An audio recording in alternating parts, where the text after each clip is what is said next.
Hey guys, it's the Addi Queen, and in this video I'm going to be showing you how to make this three-colored, kind of like checkered looking blanket. I am going to be doing 270 rows for my blanket just because it is a commission and the customer didn't want it quite as long, but here's what it'd look like with 300 rows.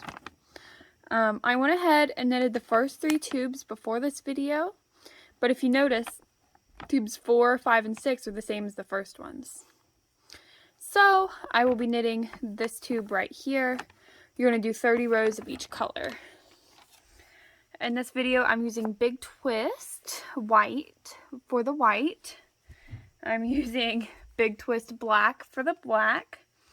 And then I'm using Red Heart Cherry Red for the red.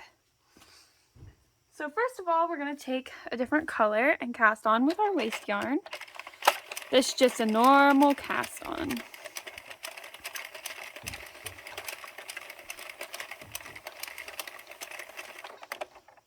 We'll do 2 to 3 rows of our cast on color just to hold everything in place and make it easier to close our tubes later.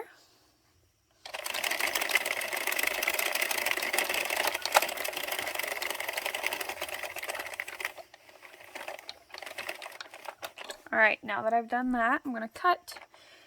And our first color we're going in with is black. I'm going to reset my row counter. I'm going to do 30 rows of my black.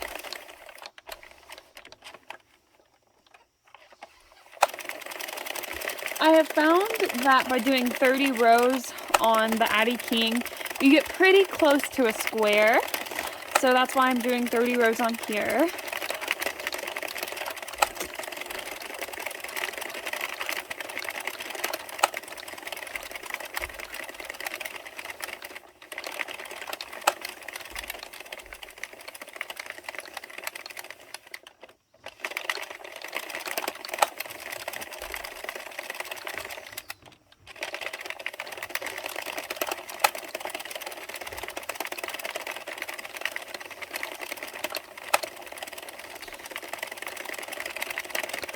So again, I'm going to show you this pattern here for you to screenshot or to copy down. This is a pattern I am using for my blanket.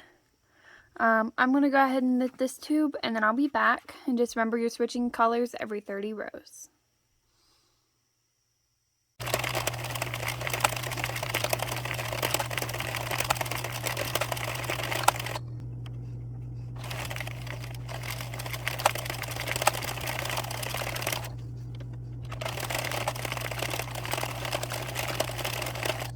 Alright, so I'm on row 150.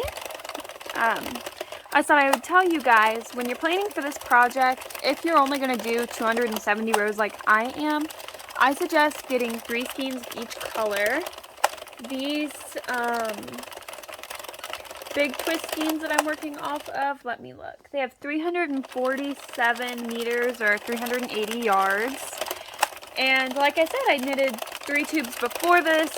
And from each skein I got 260 rows, so it'll take not the whole 3 skeins of each color, but it's safe to have extra.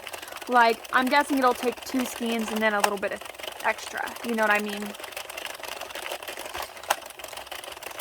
So on this blanket I'm also doing the braided join. So when we cast off, we will cast off a little bit differently, but I will show you when I get there. Thought I'd check in and tell you that. When you get a knot or something like this, work it in between the needles and it's just fine. So you don't need to stress out about it too much. Just like go slow next to where it is. Make sure everything falls in place, but you've not got much to worry about.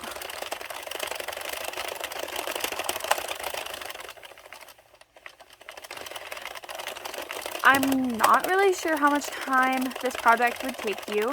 I worked on it for 3 hours off and on, but I haven't worked on it consistently. It is faster with a drill attachment, which I was using before I started filming.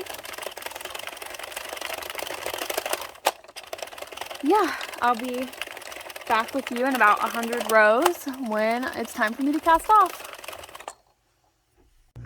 Alright, I have 2 more rows, then it'll be time to cast off. Now, this is very important that you pay attention to which tube you're on.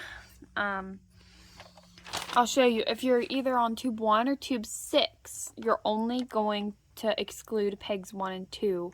But 2 through 5, you're also going to exclude 24 and 25. I'll show you what I mean. So we're going to take our waste yarn, and we're going to skip the first 2 pegs, put it in our feeder. We're just going to go like normal until we get to 24 and 25, which I totally messed up, and I apologize for that. So I knitted clear to here, even though I was supposed to skip these 2. So what you do is you don't put any yarn on 24 and 25 and put it back in the feeder. And don't mind me, I'm just pushing this down because the stitch already came off, but I had to go backwards. There we go. So we get to the front again. We're going to skip 1 and 2 and go like normal. And then we're skipping 24 and 25. And after the first 2 times around, you can just go like normal because it won't pick it up.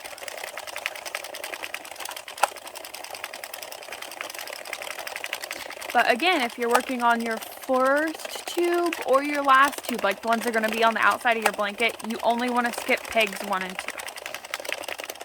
Alright, I think that's good enough. So we are going to go here and let this fall off the loom.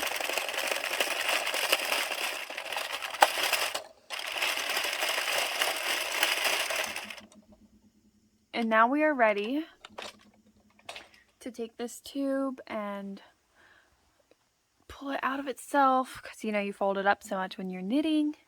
I'm going to lay it out with my others, and then I will show you how to sew the tubes together with the braided join and how to close the ends. And after I show you these 2 skills, you'll be ready to finish your blanket, because after you learn those things, it's pretty much repetition from there. I'll show you, this is 4 of my tubes laid together, and there will be 6 tubes in this project. So here you can see what it looks like with the braided join. And then I've got 3 more tubes to attach. So I'm going to take these right here and attach them in this video to show you how to do it. Okay, so I've got my tubes here. And when I cast it off and skip 2 stitches, this is what ends up happening. Oh no, it's falling apart, which is actually part of the plan. So I'm going to take this tube, and where it's falling apart, I'm just going to pull it apart. And you see, you'll pick up where it comes apart. And we're going to pick them up in 4s. So I'm going to zoom in here for you to be able to see better. I picked up 4 off the red, and so I'm going to kind of pull apart this black here and pick up 4 as well. And then we're just going to do like a huge crochet. And we're actually unraveling the work as we go to do this braided join. I do have a more detailed version of how to do the braided join on my channel. And in that video, there's also a link to a different lady who did the braided join as well. So we're just going in 4s, and we're pulling apart those 2 stitches. And we're going to do this all the way across the blanket. It's just the same motion until we get to the very end, where we will tie the tubes. Also, it doesn't really matter what size crochet hook you use. I like to use a bigger size when I'm doing the braid, just to keep it like with more volume, but you can also use a smaller size.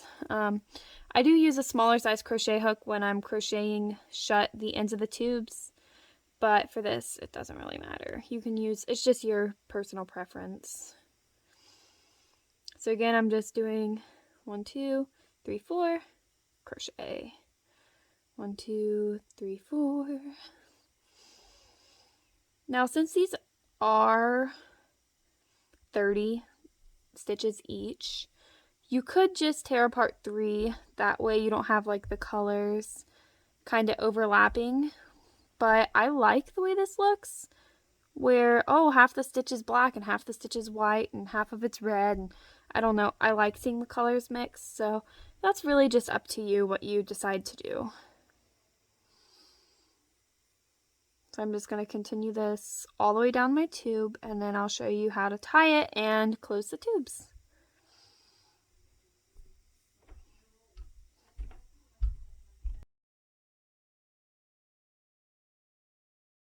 Alright, so I'm almost at the end here. I just have a little bit more to pick up on each side. Got all those.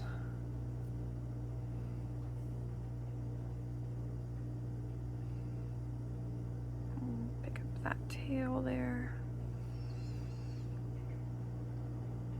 So to finish this off, I kind of like pull the tails through my waste yarn here.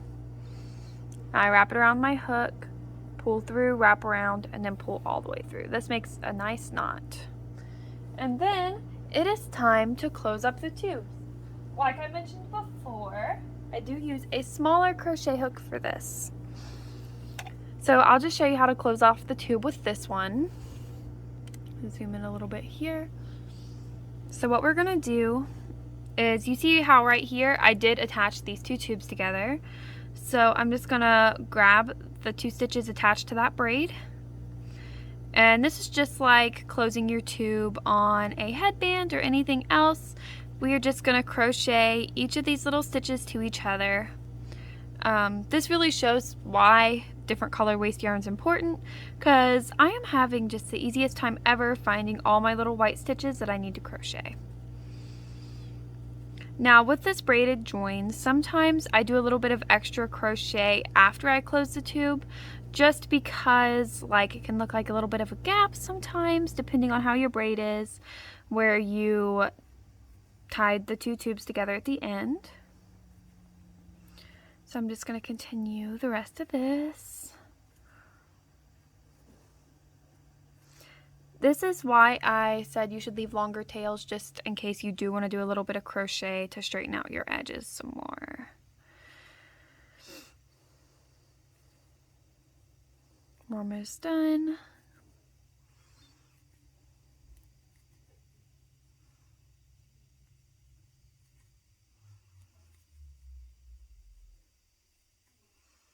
Make sure you pick up every single little stitch guy. I don't know why I called them guys, but they're guys now. Now, see, this is from my braid right here. I am going to pick these two up. And then I'm going to use my same tails. And I'm going to make the same kind of knot I did when I was attaching the two tubes together.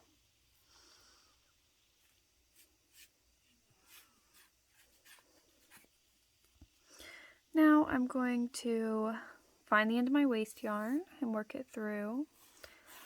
This was on my cast on end, so you do gotta do a little bit of extra work for that waste yarn to release. Now I'm just gonna pull it off.